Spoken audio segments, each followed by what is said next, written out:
What's good, peeps? It's your boy Eduard Todor. Today I'm going to react to someone that I actually really enjoy, Shawn Farquhar. He was on Fool Us a few years back. I've seen this before. Really awesome dude. Crazy sleight of hand. Like really good close-up magic. Card stuff. I mean, this dude is. I mean, I think he won like world card championship in some year or another. I don't remember, but he's really good. Funny story, actually. He came to New Zealand a while back, probably 5-6 years ago, at a convention in Wellington, and I was so annoyed that I couldn't go. But you know, whatever. It just happened. Sometimes, you know, I didn't save up money, or I don't know what the case was. And my friend Jose, who was this mentalist from Argentina, went, and apparently Shawn performed this exact trick to him, by like just to him, not to the audience, just to him, and then gave him the deck afterwards to keep. And I was so annoyed, like I was so jealous. So I'm gonna show you now. I'll react to this trick, and it's the same trick that he did to Jose. And just as a point of you know, just as something that I think might interest you, Jose's somewhere in Argentina now, pretending to be a fortune teller, making a fortune. He's literally scamming people, pretending to read their shit. Yeah, mentalists, you know, have these superpowers sometimes. You can use it for good, or you can use it for evil. And he got tired of, you know, not having enough money to feed himself, really. He didn't have a family or kids or anything, just himself, you know. So it's all good. Jose, if you see this, what's good, bro? Hit me up. I wonder how much you've made so far. Anyway, so let's get to the video. Shawn Farquhar.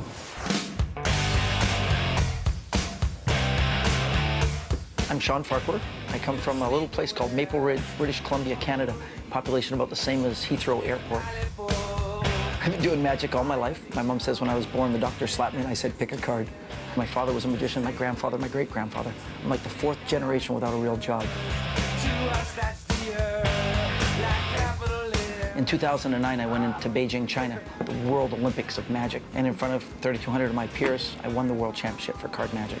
It's an amazing title and gives me an opportunity to see the world. Showtime. Time to have some fun.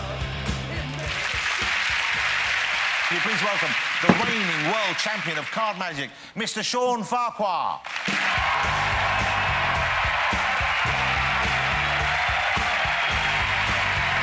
This dude is always this happy. I've never seen him not like smiling and glowing and everything.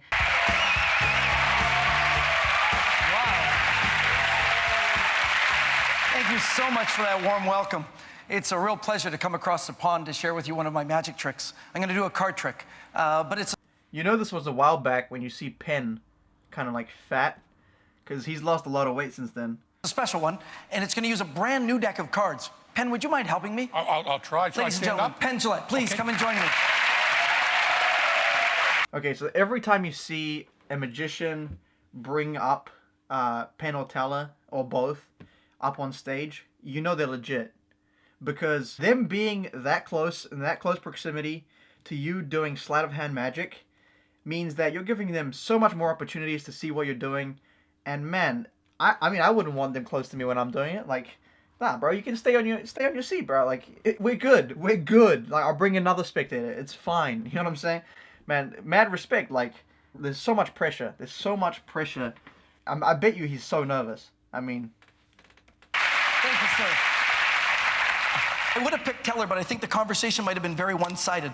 I have a brand new deck of cards, hermetically sealed. Inside of this deck of cards is the little paper seal. It says United States Playing Card Company. Sure does. It confirms that it's a brand new deck of cards. And not Canadian. That's true. Look, not much is. Look, I'm gonna pop it open. Inside a brand new deck of cards, never touched by human hands. Would you cup your hands together like that for me? I'm gonna drop the cards on your hand. Now, I know you know cards, but they don't. I just want to point out that if you look at the brand new deck, there are 2 premium cards here. Right. These, they're advertised things. The other end of the deck has 2 jokers. One is like the traditional one, and the other is like a guaranteed joker. We're not going to use those, but we're going to keep the 1 joker in. Okay. Can you kind of fan them out so the audience can see what new deck order looks like? You can see it runs ace through king. See the 2 kings in the middle, folks? These are what we call the kissing kings. I call them the broke-back kings. So, do me a favor and shuffle up the cards. When you feel they're completely shuffled, let me know. I believe Percy Diaconis said you have to do 12 shuffles. Did he say? Absolutely. But I'll just do 4 or 5. I believe that's okay. We'll give them a cut, and we'll let Perfect. you see the bottom. Would you do me a favor? Touch a card on the back. Just kind of Okay. plunk your finger. Take a look at it. It's all right if I see it. I've seen this trick before. Okay. What card did you get? No, it's one of my favorites. I got the 7 of diamonds. Seriously? Yes, You I could did. not have picked a more perfect card. Write your name right on the face of the card. I will.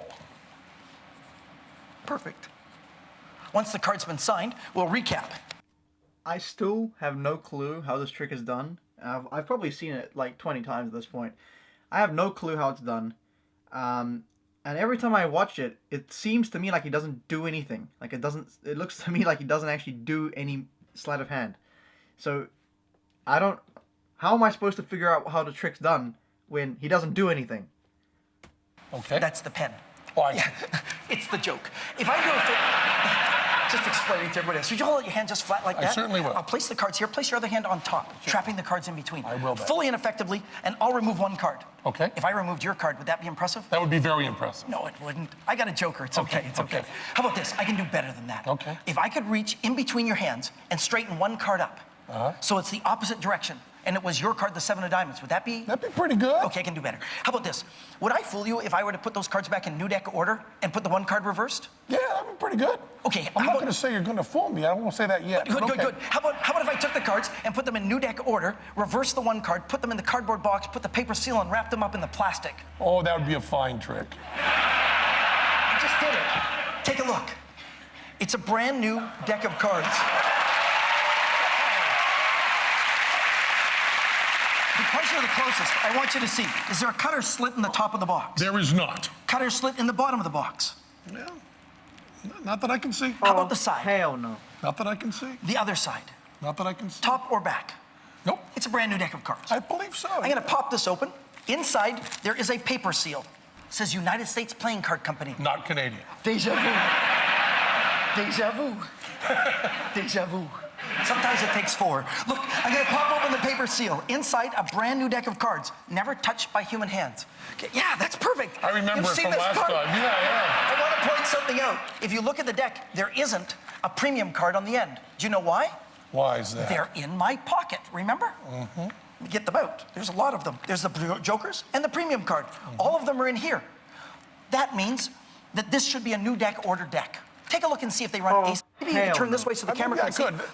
Someone who was a professional in show business would have done that automatically. Now, when you get to the diamonds, do you notice one card is I do. reversed? Between the 8 and the 6 of diamonds Would be where the 7 should exactly be. where my selected card should be. And would you like me to remove it to make it easier for you? I'll just kind of pull it like that Okay, lightly sure. and turn it around like that so you can see. It really does.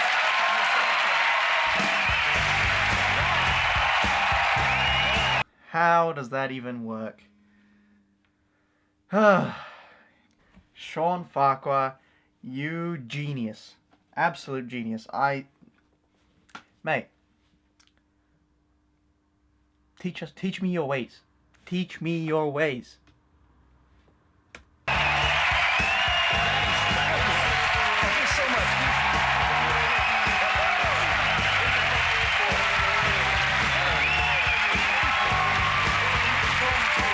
That was incredible. Thanks, Johnny.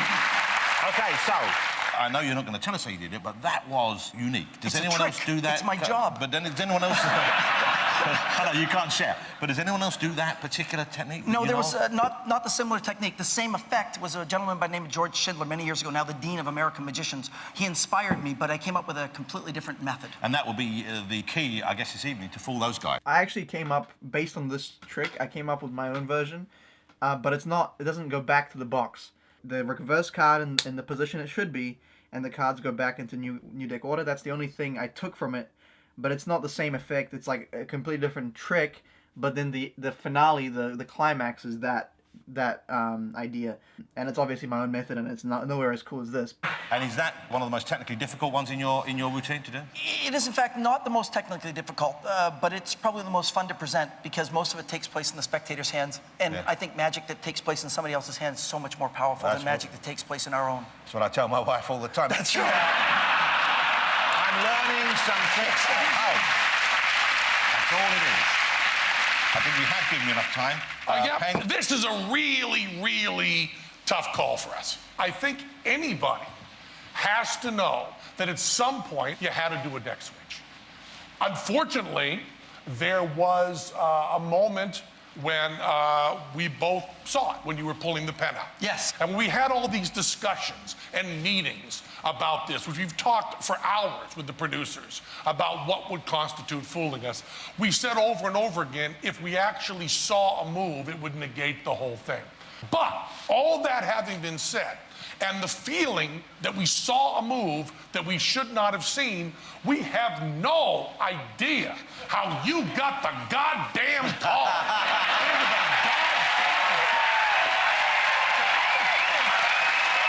To be honest and fair, I think right out of the deck, That's incredible. Don't I do should that. say Don't take it out on me.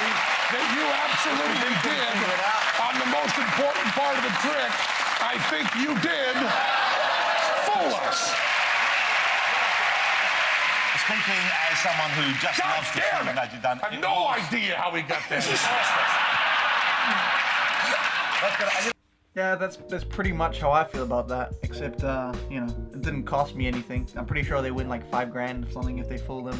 Well, at least that's what it started with. I don't know if they still do that because they get fooled quite a lot now. That people have upped their game. But yeah, man. I mean, the dude's a beast. The dude's a beast. If he ever comes back to New Zealand, I'm not gonna miss another convention. That's for sure. I'm still salty that I missed that one. I'm still salty. And Jose, if you're out there, hit me up. Hit me up. You still owe me $20. That was that one. If you guys enjoyed it, let me know what else to react to. Yeah, I'll see you in the next one. Peace.